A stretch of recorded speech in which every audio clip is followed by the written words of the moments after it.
Urban ನಕ್ಸಲರಿಗೆ ಬೆಂಬಲಿಸುವಂಥ ಒಂದು ಎಕೋಸಿಸ್ಟಮ್ಮು ಮಾನ್ಯ ಮುಖ್ಯಮಂತ್ರಿ ಸಿದ್ದರಾಮಯ್ಯನವರ ಕಚೇರಿಯಲ್ಲೇ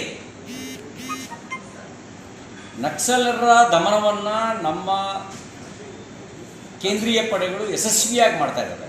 ಈ ಅರ್ಬನ್ ನಕ್ಸಲರು ಕಾಂಗ್ರೆಸ್ನ ಆಶ್ರಯ ಪಡೆದು ಬಿಟ್ಟಿದ್ದಾರೆ. ಆ ಕಾಂಗ್ರೆಸ್ನ ಆಶ್ರಯ ಪಡೆದು ಅವರು ಮುಖ್ಯಮಂತ್ರಿ ಕಾರ್ಯಾಲಯದೊಳಗೂ ಸೇರ್ಕೊಂಡ್ಬಿಟ್ಟಿದ್ದಾರೆ. ಅವರ ಕೃಪಾಪೋಷಿತ ಮಂಡಳಿ ಅವರಿಗೆ ಸಂರಕ್ಷಣೆ ಕೊಡೋ ಕೆಲಸ ಮಾಡ್ತಾಯಿದೆ. ನಾನು ಪೊಲೀಸರೇ ಹೊಣೆ, ನೀವು ಇಂಥದಕ್ಕೆಲ್ಲ ಬೆಂಬಲ ಕೊಟ್ಟು ಏನು ಮೆಸೇಜ್ ಕೊಡ್ತೀರಿ? ನೀವು ಮೆಸೇಜ್ ಏನು ಕೊಡ್ತೀರಿ? ನೀವು ನಕ್ಸಲ್ವಾದವನ್ನು ಬೆಂಬಲಿಸ್ತೀರಾ? ಭಯೋತ್ಪಾದನೆ ಬೆಂಬಲಿಸ್ತೀರಾ? ಹಿಂಗೆ ಬೆಂಬಲ ಕೊಟ್ಟು ನೀವು ಪ್ರಜಾಪ್ರಭುತ್ವವನ್ನು ರಕ್ಷಣೆ ಮಾಡೋಕ್ಕಾಗತ್ತಾ? ಪ್ರಜಾಪ್ರಭುತ್ವ ಇರೋದು ಬ್ಯಾಲೆಟ್ ಮೇಲೆ, ಬುಲೆಟ್ ಮೇಲೆ ಅಲ್ಲ. ಆದರೆ ನೀವು ಬುಲೆಟ್ ಮೇಲೆ ನಂಬಿಕೆ ಇಟ್ಟು ಅಧಿಕಾರ ಬದಲಾವಣೆ ಬಯಸುವಂಥವರಿಗೆ, ಬ್ಯಾಲೆಟ್ ಮೇಲೆ ನಂಬಿಕೆ ಇಲ್ಲದೆ ಇದ್ದವರಿಗೆ ಸಪೋರ್ಟ್ ಕೊಟ್ಟು ಏನು ಮಾಡೋಕ್ಕೆ ಕೊಟ್ಟಿದ್ದೀರಿ? ಅದಕ್ಕೆ ನಾನು ಹೇಳ್ತೀನಿ, ಏನಾದರೂ ಹೆಚ್ಚು ಕಡಿಮೆ ಆದರೆ ಇಲ್ಲಿಯ ಪೊಲೀಸ್ ಆಯುಕ್ತರು ಮತ್ತು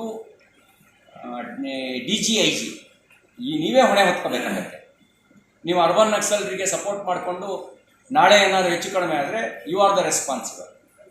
ಸಾರ್ವಜನಿಕ ಜೀವನ ಅಂದರೆ ಪುರಸಭೆಯ ಸದಸ್ಯರಾಗಿ, ಪುರಸಭೆಯ ಅಧ್ಯಕ್ಷರಾಗಿ, ಶಾಸಕರಾಗಿ, ವಿರೋಧ ಪಕ್ಷದ ನಾಯಕರಾಗಿ, ಮುಖ್ಯಮಂತ್ರಿಯಾಗಿ 50 ವರ್ಷದ ರಾಜಕೀಯ ಜೀವನ ಸಾಮಾನ್ಯ ಸಾಧನೆ ಏನಲ್ಲ.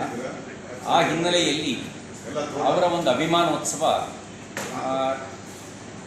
ಯಾವುದೇ ರಾಜಕೀಯ ಹಿನ್ನೆಲೆ ಇಲ್ಲದೆ ರಾಜಕಾರಣ ಪ್ರವೇಶ ಮಾಡುವವರಿಗೆ ಒಂದು ವಿಶ್ವಾಸ ಮೂಡಿಸ್ತಕ್ಕಂಥ, ಪ್ರೇರಣೆ ಕೊಡ್ತಕ್ಕಂಥ ಸಂಗತಿ. ರಾಜಕೀಯ ಹಿನ್ನೆಲೆ ಇದ್ದು ಮುಖ್ಯಮಂತ್ರಿಗಳ ಮಕ್ಕಳು ರಾಜಕಾರಣಕ್ಕೆ ಬರೋದು, ಮಂತ್ರಿಗಳ ಮಕ್ಕಳು ರಾಜಕಾರಣಕ್ಕೆ ಬರೋದು, ಶ್ರೀಮಂತರ ಮಕ್ಕಳು ರಾಜಕಾರಣಕ್ಕೆ ಬರೋದು, ಇದು ಬೇರೆ. 3-4 ತಲೆಮಾರುಗಳ ಕಾಲ ರಾಜಕೀಯ ಹಿನ್ನೆಲೆ ಇದ್ದವರು ರಾಜಕಾರಣಕ್ಕೆ ಬರೋದು ಅದು ವಿಶೇಷ ಸಂಗತಿ ಏನಲ್ಲ.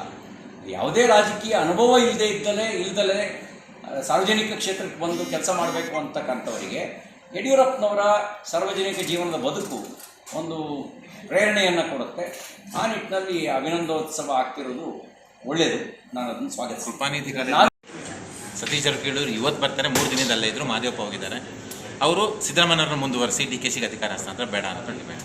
ಅನಂತಕುಮಾರ್ ಅವರು ಬದುಕಿಲ್ಲ. ಅವರಿದ್ದಾಗ ಒಂದು ಮಾತು ಹೇಳೋರು, ಕಟ್ಟಾಳುವಾದರೂ ಇಲ್ಲ, ಕಡುಜಾಣನಾದರೂ ಇಲ್ಲ, ಕಾಡಿದರೂ ಇಲ್ಲ, ಬೇಡಿದರೂ ಇಲ್ಲ, ಸೃಷ್ಟಿಸ ಜಗದೀಶ ಕಾಗಿನೆಲೆಯಾದಿ ಕೇಶವ, ಕೊಟ್ಟರೆ ಉಂಟು ಇಲ್ಲದಿದ್ದರೆ ಇಲ್ಲ ಅಂತ ಹೇಳೋರು. ಮುಂದುವರೆದು ಹೇಳೋರು, ಬಾರದು ಬಪ್ಪದು ತಪ್ಪದು ಅಂತ. ಅಂದರೆ ಬರಬೇಕು ಅನ್ನೋದು ಅದನ್ನ ಯಾರು ತಪ್ಸೋಕ್ಕಾಗಲ್ಲ. ಬರಲ್ಲ ಅಂದಿದ್ರು ಏನು ಮಾಡಿದ್ರು ಬರಲ್ಲ ಅಂಥೇಳಿ.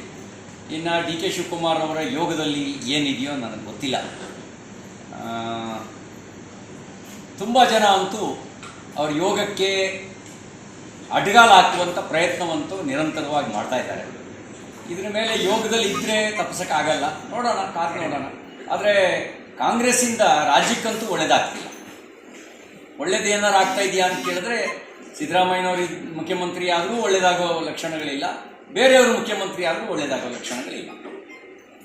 ನಿರ್ಭೀತ, ನಿಷ್ಪಕ್ಷಪಾತ, ವಿಶ್ವಾಸಾರ್ಹ ಸುದ್ದಿಗಳಿಗೆ ಮತ್ತೊಂದು ಹೆಸರಾಗಿರುವ ನ್ಯೂಸ್ 18 ಕನ್ನಡ ಈಗ ಆಪ್ನಲ್ಲೂ ಲಭ್ಯವಿದೆ. ದಯವಿಟ್ಟು ಇಲ್ಲಿರುವ QR ಕೋಡ್ ಸ್ಕ್ಯಾನ್ ಮಾಡಿಕೊಂಡು ಆಪ್ ಡೌನ್ಲೋಡ್ ಮಾಡೋದಕ್ಕೆ ಮರಿಬೇಡಿ. ನಿಮ್ಮ ಬೆಂಬಲ ಹೀಗೆ ಸದಾ ನಮ್ಮೊಂದಿಗಿರಲಿ. ಧನ್ಯವಾದ.